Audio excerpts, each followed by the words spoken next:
Bom dia.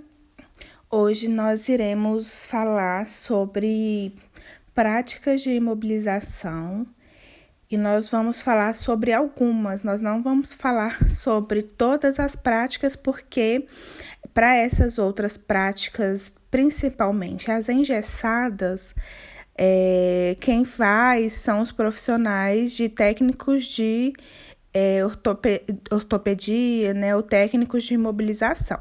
Então, a gente vai falar só sobre algumas para que vocês tenham conhecimento e algumas que são as práticas não engessadas, que geralmente pode acontecer de que alguém for trabalhar em um hospital de ortopedia possa vir a se deparar ou vir a ter que fazer.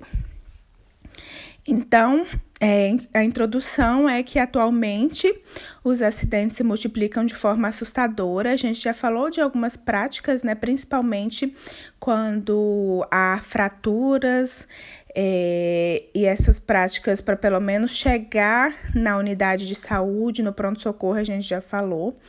Os episódios traumáticos, as intervenções cirúrgicas e o tratamento de patologias complexas são inerentes ao dinamismo sempre crescente na civilização moderna. Embora seja uma invenção antiga, a imobilização representa um meio de permitir que a população continue realizando suas atividades sem muito inconvenientes. Então, qual que é a definição de imobilização? É manter um membro ou apenas um segmento de um membro imóvel em repouso e em posição correta, né? Para que esse membro ou esse segmento ele volte ao normal e tenha ali as suas funções restabelecidas. As finalidades: tratamento de emergência, que são as imobilizações provisórias, tratamento definitivo, que são as imobilizações definitivas, e reabilitação. Então, essas são as finalidades das imobilizações. Agora, só para a gente ver um pouquinho sobre o histórico, né? Então, a prática de imobilizações não aconteceu por agora, ela acontece a gente tem relatos de desde 300 anos antes de Cristo. Então, a gente teve aqui um autor egípcio, né, o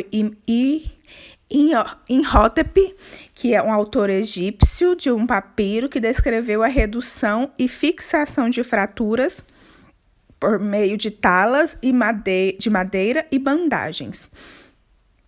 Já em 1852, Antonius, um cirurgião militar holandês, relatou o uso de bandagens gessadas para fixar fraturas.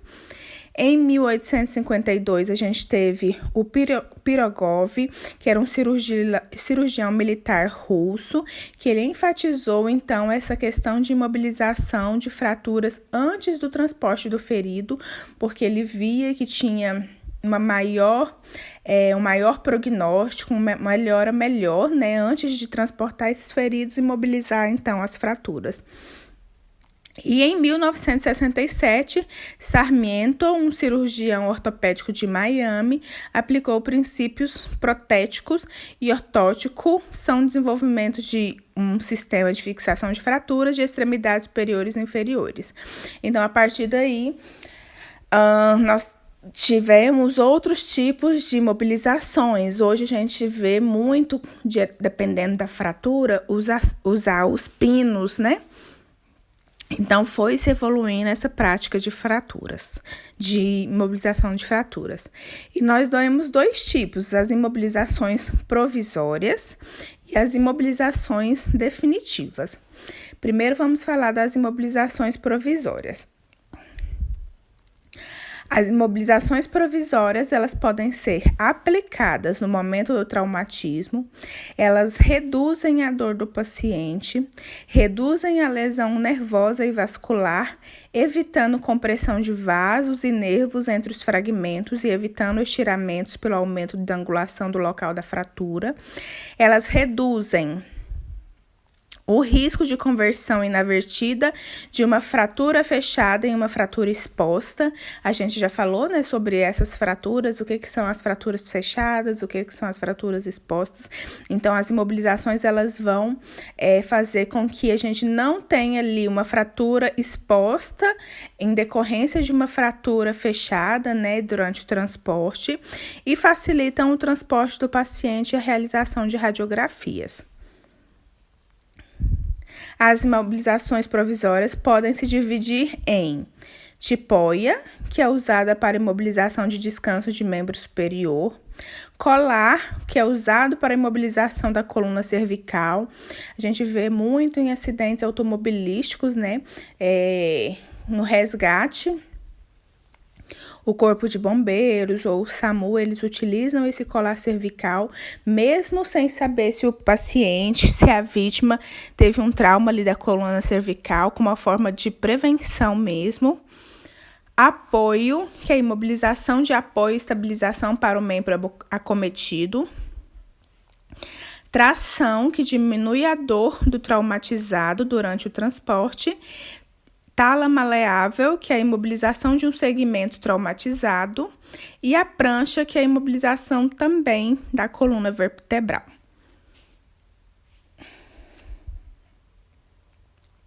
E aí nós temos as imobilizações definitivas não gessadas, né? Então, o paciente sofreu ali uma fratura, uma luxação, vai ter essa imobilização que não é gessada. Nós temos 3 tipos mais usuais que eu vou falar aqui para vocês. O enfaixamento clavicular em 8, que destina-se à imobilização da região clavicular ao mesmo tempo em que mantém uma posição favorável no ombro nas fraturas de clavícula.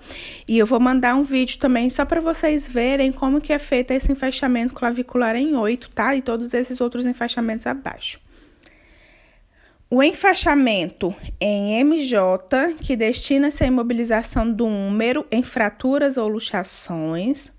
E o enfaixamento, por último, né, tóraco-braquial, ou enfaixamento de Velpeal, que ele destina-se à imobilização da região escápulo-humeral, indicado nas luxações glenohumerais, após redução, nas fraturas do colo do húmero e da escápula, e a imobilização também da articulação escápulo-humeral. Então, a gente tem as imobilizações que são provisórias, as imobilizações definitivas não gessadas, e nós temos as imobilizações definitivas gessadas, que temos vários tipos de imobilizações, mas eu não vou entrar especificar cada uma para vocês, porque isso é uma função do técnico de gesso, tá?